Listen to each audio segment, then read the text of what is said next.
ರಾಘವೇಂದ್ರಾಯ ಸತ್ಯಧರ್ಮರತಾಯ ಚ ಭಜತಾಂ ಕಲ್ಪವೃಕ್ಷಾಯ ನಮತಾಂ ಕಾಮಧೇನುವೆ.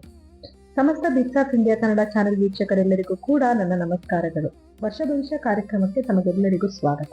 ವರ್ಷ ಭವಿಷ್ಯ ಅಂದ್ರೆ 2026ರ ಭವಿಷ್ಯ ಹೇಗಿದೆ ಅಂದ್ರೆ ಈ ಕಂಪ್ಲೀಟ್ ಇಯರ್ ಅಲ್ಲಿ ಎಲ್ಲಾ ರಾಶಿಗಳ ಮೇಲೂ ಕೂಡ ಗ್ರಹಗಳ ಒಂದು ಪ್ರಭಾವ ಹೇಗ್ ಬೀಳ್ತಿದೆ ಅನ್ನೋದ್ರ ಬಗ್ಗೆ ನಾವೀಗ ಮಾತಾಡೋಣ.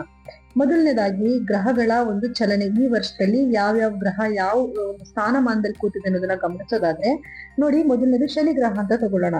ಶನಿ ಗ್ರಹ ಪೂರ್ತಿ ವರ್ಷಗಳಂದು 2026 ಕಂಪ್ಲೀಟ್ ಆಗಿ ಮೀನ ರಾಶಿನಲ್ಲಿ ಇದ್ದು ಕೆಲವೊಂದು ಚೇಂಜಸ್ ಇದೆ ಅದರಲ್ಲಿ. ಅದೇನಪ್ಪಾ ಅಂತಂದ್ರೆ ನೋಡಿ, ಮಾರ್ಚ್ 7ನೇ ತಾರೀಕಿಂದ 13ನೇ ತಾರೀಕು ತನಕ ಅಸ್ತಂಗತನಾಗ್ತಾನೆ. ತದನಂತರ ಜುಲೈ 27ನೇ ತಾರೀಕಿಂದ ಡಿಸೆಂಬರ್ 11ನೇ ತಾರೀಕು ತನಕ ತನ್ನ ಹಿಮ್ಮುಖ ಸಂಚಾರನ ಬೆಳೆಸ್ತಾನೆ. ಅದು ಬಿಟ್ರೆ ಇನ್ನ ವರ್ಷ ಪೂರ್ತಿಯಾಗಿ ಮೀನ ರಾಶಿನಲ್ಲಿ ತನ್ನ ಸಂಚಾರನ ಬೆಳೆಸ್ತಾನೆ.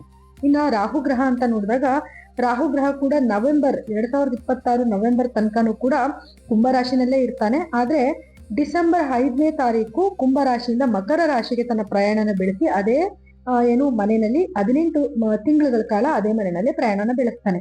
ಇನ್ನು ಕೇತು ಗ್ರಹ ಅಂತ ಬಂದಾಗ ಕೇತು ಸಿಂಹ ರಾಶಿನಲ್ಲೇ 2026 ನವೆಂಬರ್ ತನಕ ಇದ್ದು ಡಿಸೆಂಬರ್ 5ನೇ ತಾರೀಕು ಸಿಂಹ ರಾಶಿಯಿಂದ ಕಟಕ ರಾಶಿಗೆ ತನ್ನ ಪ್ರಯಾಣನ ಬೆಳೆಸ್ತಾನೆ. ಮತ್ತೆ 18 ತಿಂಗಳ ಕಾಲ ಅದೇ ಮನೆಯಲ್ಲಿ ಸ್ಥಿರವಾಗಿ ಇರ್ತಾನೆ. ಇನ್ನು ಗುರುಗ್ರಹವು ಮಾರ್ಚ್ 11ನೇ ತಾರೀಕು ಮಿಥುನದಲ್ಲಿ ನೇರ ಸಂಚಾರಕ್ಕೆ ಬಂದು ಅದಾದ್ಮೇಲೆ ಜೂನ್ 2ನೇ ತಾರೀಕು ಮಿಥುನದಿಂದ ಕಟಕಗೆ ತನ್ನ ಪ್ರಯಾಣನ ಬೆಳೆಸ್ತಾನೆ. ತದನಂತರ ಜುಲೈ 14ರಿಂದ ಆಗಸ್ಟ್ 12ರವರೆಗೆ ಹಸ್ತಂಗತನಾಗಿರ್ತಾನೆ ಕಟಕ ರಾಶಿನಲ್ಲಿ.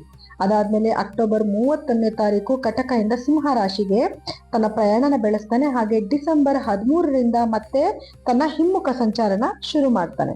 ಇವಿಷ್ಟು ಪ್ರಮುಖ ಗ್ರಹಗಳ ಒಂದು ಸಂಚಾರವಾಗಿರುತ್ತೆ. ಇನ್ನು ಬಾಕಿ ಗ್ರಹಗಳು ನೋಡಿ, ಕೆಲವು ಗ್ರಹಗಳು ತಿಂಗಳಿಗೆ ಒಮ್ಮೆ ಚೇಂಜ್ ಆದ್ರೆ, ಕೆಲವೊಂದು ಗ್ರಹಗಳು ಒಂದು 45 ಡೇಸ್ಗೆ ಅಥವಾ 21 ಡೇಸ್ ಇಂದ 30 ಡೇಸ್ಗೆ ಈ ರೀತಿ ಚೇಂಜ್ ಆಗೋದ್ರಿಂದ ಅದನ್ನ ನಾವು ಕನ್ಸಿಡರ್ ಮಾಡಿಲ್ಲ.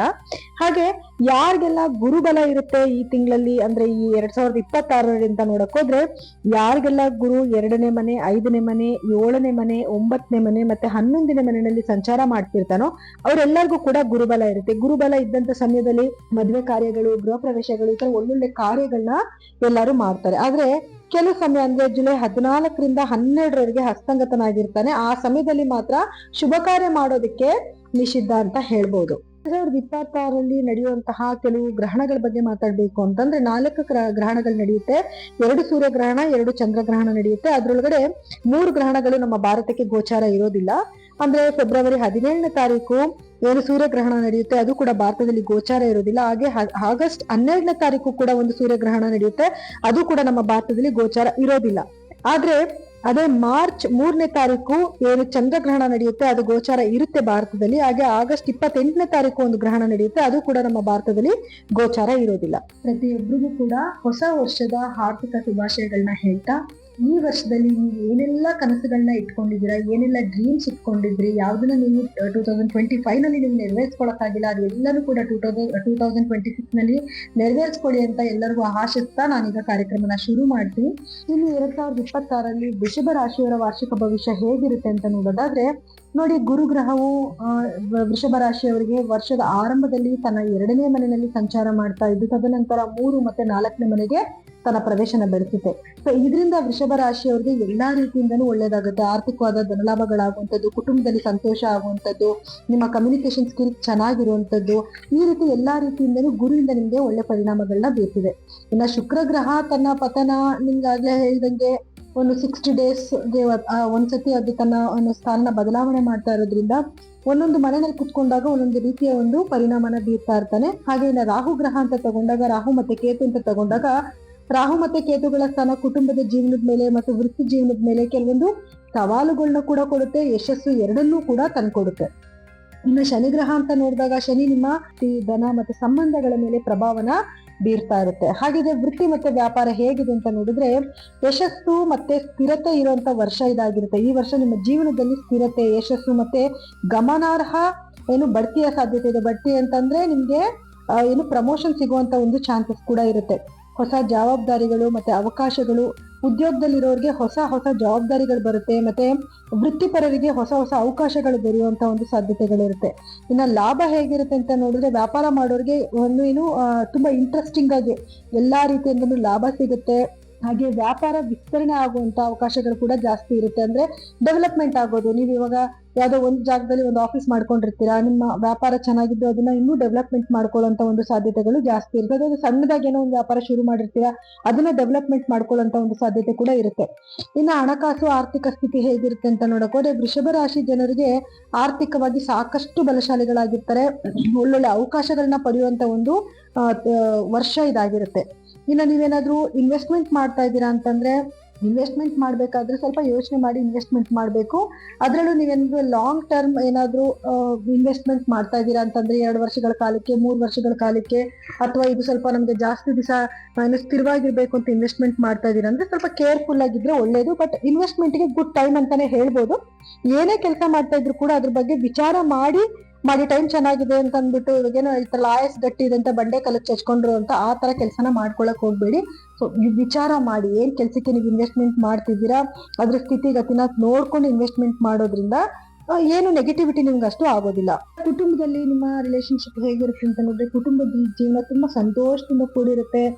ನಿಮ್ಮ ಸಂಬಂಧಗಳಲ್ಲಿ ಪ್ರೀತಿ ಮತ್ತೆ ಕರುಣೆ ಎಲ್ಲ ಒಳ್ಳೆ ತಿಳುವಳಿಕೆ ಎಲ್ಲಾನು ಕೂಡ ಚೆನ್ನಾಗಿರುತ್ತೆ. ಸೊ ಹಾಗಾಗಿ ಒಂದು ಒಳ್ಳೆ ಬಾಂಡೇಜ್ ಕ್ರಿಯೇಟ್ ಆಗುತ್ತೆ ನಿಮ್ಮ ಒಂದು ಏನು ಸಂಸಾರದಲ್ಲಿ ಅಥವಾ ನಿಮ್ಮ ಕುಟುಂಬದಲ್ಲಿ. ಇನ್ನು ಏನು ತೊಂದರೆ ಏನೇನು ಆಗ್ಬೋದು ಅಂತಂದ್ರೆ ರಾಹುವಿನ ಪ್ರಭಾವದಿಂದಾಗಿ ಕೆಲವು ಕುಟುಂಬ ಸದಸ್ಯರ ಜೊತೆನಲ್ಲಿ ಸ್ವಲ್ಪ ಸಮಸ್ಯೆಗಳು ಅಥವಾ ತಪ್ಪು ತಿಳುವಳಿಕೆಗಳು ಆಗುವಂತ ಸಾಧ್ಯತೆಗಳು ಇರುತ್ತೆ.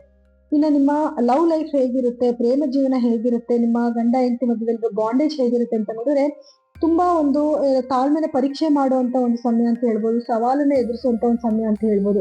ಯಾಕೆ ಅಂತಂದ್ರೆ ನೋಡಿ, ಈಗ ಸಮ್ಟೈಮ್ಸ್ ಅಲ್ಲಿ ಏನಾಗುತ್ತೆ, ನೀವು ಎಷ್ಟೇ ತಾಳ್ಮೆಯಿಂದ ಮಾತಾಡ್ತಿದ್ರು ಅವ್ರು ಸ್ವಲ್ಪ ತಪ್ಪು ತಿಳ್ಕೊಳ್ಳೋದು, ಅಥವಾ ಅವ್ರು ಎಷ್ಟೇ ತಾಳ್ಮೆಯಿಂದ ಮಾತಾಡ್ತಿದ್ರು ನೀವು ತಪ್ಪು ತಿಳ್ಕೊಳ್ಳೋದು, ನೀವು ಹೇಳೋ ಮಾತಲ್ಲಿ ಏನಾದ್ರು ಸ್ವಲ್ಪ ಮಿಸ್ಕಮ್ಯುನಿಕೇಶನ್ ಆಗೋದು, ಈ ರೀತಿ ಆಗೋ ಸಾಧ್ಯತೆಗಳಿದ್ರೆ ಸ್ವಲ್ಪ ಎಲ್ಲಾನು ಕೂಡ ಕೂತ್ಕೊಂಡು ಮಾತಾಡ್ಕೊಳ್ಳೋದ್ರಿಂದ ನೆಗೆಟಿವಿಟಿನ ತಪ್ಪಿಸ್ಕೊಬಹುದು. ಇನ್ನ ಹೆಲ್ತ್ ಹೇಗಿರುತ್ತೆ, ಆರೋಗ್ಯ ಹೇಗಿರುತ್ತೆ ಅಂತ ನೋಡಿದ್ರೆ ಮುಂದಿನ ವರ್ಷ ನಿಮ್ಮ ಆರೋಗ್ಯ ಸ್ವಲ್ಪ ಸಾಮಾನ್ಯವಾಗೇ ಇರುತ್ತೆ. ಅಂದ್ರೆ ತುಂಬಾ ಹದಗೆಟ್ಟೋಯ್ತು ಅಂತಾನೂ ಇಲ್ಲ, ತುಂಬಾ ಚೆನ್ನಾಗಿದೆ ಅಂತಾನೂ ಇಲ್ಲ, ನಾರ್ಮಲ್ ಆಗಿ ನಡೀತಾ ಇರುತ್ತೆ. ಅಂದ್ರೆ ಸಣ್ಣ ಪುಟ್ಟ ನೆಗಡಿ, ತಲೆನೋವು, ಜ್ವರ ಅಥವಾ ಮೈಕೈ ನೋವು, ಆಯಾಸ, ಕೆಲಸದಿಂದ ಆಯಾಸ ಜಾಸ್ತಿ ಆಗುವಂಥದ್ದು, ಒತ್ತಡ ಜಾಸ್ತಿ ಆಗುವಂಥದ್ದು, ಮತ್ತೆ ನೀವು ಹೊರಗಡೆ ಫುಡ್ಗಳನ್ನ ತಿಂದಾಗ ಸ್ವಲ್ಪ ಸ್ಟಮಕ್ ಅಲ್ಲಿ ಇನ್ಫೆಕ್ಷನ್ ಆಗೋದು, ಈ ರೀತಿ ಸಣ್ಣ ಪುಟ್ಟ ಸಮಸ್ಯೆಗಳು ಬರ್ತಾ ಹೋಗುತ್ತೆ. ಅಂತ ಹೇಳ್ಕೊಳ್ಳುವಂಥದ್ದು ತುಂಬಾ ಹುಷಾರಿಲ್ದಂಗೆ ಆಗೋಯ್ತು, ಯಾಕೋ ತುಂಬಾ ತೊಂದರೆ ಆಗೋಯ್ತು, ಆ ರೀತಿ ಇರೋದಿಲ್ಲ. ಆದ್ರೆ ಸ್ವಲ್ಪ ಲೇಜಿನೆಸ್ ಫೀಲ್ ಆಗ್ತೀರಾ ಸ್ವಲ್ಪ, ಯಾಕಂದ್ರೆ ಶನಿ ಒಂದು ದೃಷ್ಟಿ ಬೀಳ್ತಾ ಇರೋದ್ರಿಂದ ಒಂಚೂರು ಲೇಜಿ, ಬೇಗ ಎದ್ದು ಕೆಲಸನ ಮಾಡೋದಿಲ್ಲ, ಮಾಡೋಣ ಬಿಡು ಅಂತ ಸ್ವಲ್ಪ ಮುಂದಕ್ಕೆ ಹಾಕುವಂತ ಒಂದು ಪರಿಸ್ಥಿತಿ ಕ್ರಿಯೇಟ್ ಆಗುತ್ತೆ. ರಾಶಿಯವರು ಪರಿಹಾರವಾಗಿ ಏನ್ ಮಾಡ್ಕೊಬೇಕು ಅಂತಂದ್ರೆ ಪ್ರತಿದಿನ 1 ಇಡಿಯಷ್ಟು ಏನು ಅನ್ನನ ಕಾಗೆಗಳಿಗೆ ಆಹಾರವಾಗಿ ಕೊಡಿ. ಯಾಕೆ ಅಂತಂದ್ರೆ ನಿಮ್ಗೆ ಶನಿ ಕುತ್ಕೊಂಡಿರುವಂತ ಸ್ಥಾನಮಾನ ತುಂಬಾ ಚೆನ್ನಾಗಿದೆ, ಅದು ಇನ್ನೊಂದಷ್ಟು ನಿಮ್ಗೆ ಒಳ್ಳೇದಾಗ್ಲಿ, ಶನಿಯ ಒಂದು ಪ್ರಭಾವ ಇನ್ನೂ ಚೆನ್ನಾಗಿ ನಿಮ್ಗೆ ಒಂದು ಅವ್ರ ಕರುಣೆ ಜಾಸ್ತಿ ನಿಮ್ಗೆ ಸಿಗ್ಲಿ ಅನ್ನೋ ಒಂದು ಕಾರಣಕ್ಕೆ ಪ್ರತಿದಿನ ಕಾಗೆಗಳಿಗೆ ನೀವು ಆಹಾರನ ಹಾಕಿ, ಅಥವಾ ನಿಮ್ ಕೈ ಸಾಧ್ಯ ಆದಷ್ಟು ಬಡವರಿಗೆ ಸ್ವಲ್ಪ ದಾನ ಧರ್ಮ ಮಾಡೋದು, ಇದನ್ನೆಲ್ಲ ರೂಢಿಸ್ಕೊಂಡು ಬರೋದು ಒಳ್ಳೇದು. ಇನ್ನ ಪ್ರತಿದಿನ ನೀವು ದುರ್ಗಾದೇವಿಗೆ ಪೂಜೆ ಮಾಡುವಂಥದ್ದು, ಮತ್ತೆ ದುರ್ಗಾ ಸಪ್ತಶತಿ ಕೇಳುವಂಥದ್ದು ಅಥವಾ ಹೇಳ್ಕೊಳ್ಳುವಂಥದ್ದು, ಇದನ್ನು ಮಾಡೋದ್ರಿಂದ ಏನಾಗುತ್ತೆ, ನಿಮ್ಗೆ ರಾಹುವಿನ ಅನುಗ್ರಹ ತುಂಬಾ ಚೆನ್ನಾಗಿರುತ್ತೆ.